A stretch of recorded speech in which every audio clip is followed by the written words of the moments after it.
boa tarde a todos. O nosso tópico de hoje é a diferença entre renda fixa e renda variável. Apenas reforçando, o nosso trabalho vem de origem dos itinerários formativos obrigatórios pela BNCC. Além disso, o nosso foco é matemática financeira. Tópico 1. O que é a renda fixa? A renda fixa é uma modalidade de investimentos onde o investidor já sabe previamente, ou seja, antes de realizar seu investimento, qual vai ser sua rentabilidade no futuro ou como essa rentabilidade vai ser calculada. Os títulos de renda fixa podem ser classificados em pós ou pré-fixados. A principal diferença entre eles é a maneira que o investidor vai ser compensado no futuro. Nos títulos pré-fixados, a taxa de retorno é definida no momento do aporte, ou seja, no momento que o investidor faz sua aplicação, ele sabe qual vai ser a taxa de juros que esse investimento vai lhe proporcionar. Já nos títulos pós-fixados, o rendimento não é conhecido exatamente no momento da aplicação. O que é conhecido é como esse investimento vai ser calculado. Nessa modalidade de investimentos, é muito comum o atrelamento a índices, como o IGPM, por exemplo. Então, ou seja, um investimento pode pagar 10% do IGPM e vai depender do qual valor o IGPM vai estar no momento que você realizar esse saque da sua aplicação. Nessa sessão, trataremos sobre alguns exemplos de investimento na renda fixa. Uma alternativa de investimentos na renda fixa são os títulos públicos, que são geridos pelo Tesouro Nacional. São uma forma dos investidores emprestarem dinheiro para o governo. E esse é o principal aspecto positivo da aplicação, já que ela apresenta muita segurança, porque dificilmente um Estado vai chegar a um ponto de falir e não pagar os investidores. Nos aspectos negativos, o principal deles é a rentabilidade, que é muito baixa. Porque como ele é muito seguro, o governo não vai te compensar muito por emprestar dinheiro para eles.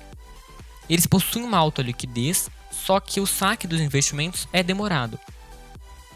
E um problema bem grande também é a falta de valorização dos ativos, Porque, por exemplo, se você tem uma casa, o terreno pode se valorizar e você tem uma valorização no preço da sua casa consequentemente. Nos títulos públicos, não acontece uma valorização do seu ativo. E o pagamento ao investidor ele é feito somente devido aos juros compostos que são pagos pelo Estado. Os CDBs, ou Certificados de Depósito Bancário, são outras alternativas de investimento na renda fixa. Eles funcionam de maneira bem semelhante aos títulos públicos, já que você empresta dinheiro para o banco, não para o governo nesse caso, mas para o banco. E esse banco ele vai pegar esse dinheiro e ele vai investir em algumas outras aplicações que vão render mais que o CDB. Então ele vai pegar uma parte para pagar e a outra parte ele vai usar para financiar as suas próprias atividades e para lucrar. Nos aspectos positivos, temos a rentabilidade dele, que é superior à maior parte dos títulos da renda fixa. O crédito que você investe nesse tipo de aplicação é garantido pelo FGC. Claro que no limite de até R$250 mil da instituição. O aspecto negativo principal é a incidência do imposto de renda. Ele acaba prejudicando seus investimentos no longo prazo, Ele diminui seu patrimônio. Tópico 3. O que é a renda variável? Em linhas gerais, a renda variável é uma categoria dentre os investimentos que existem, onde basicamente sua rentabilidade não é previamente definida, ou seja, basicamente não tem como prever o lucro final. Isso pode ter aspectos positivos e negativos, porque pode gerar um lucro extremamente alto, porém apresenta uma quantidade elevada de riscos. Tópico 4. Exemplos de investimentos.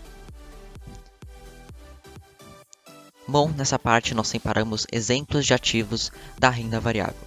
A gente tem no âmbito brasileiro ações, fundos imobiliários e ETFs, que é Exchange Trade Fund. Nos Estados Unidos, em comparação, a gente tem os stocks, o Real Estate Investment Trust e outros também.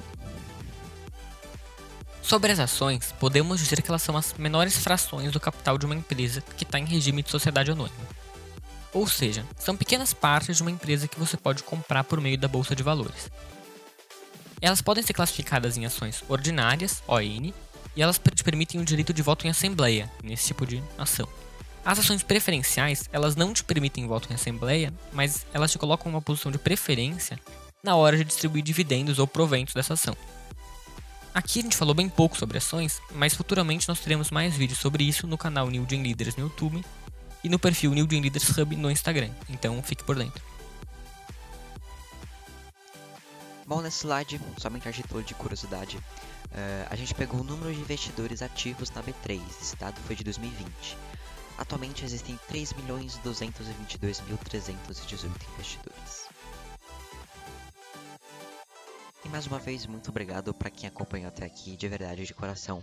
É um trabalho imenso fazer essas apresentações, então, se você acompanhou, se você gostou, por favor, deixe seu joinha, seu comentário, qualquer crítica construtiva, a gente tá de mão aberta. A gente tem e-mail de contato e nosso Instagram também para mais posts, fique ligado que nas próximas semanas mais vídeos irão sair.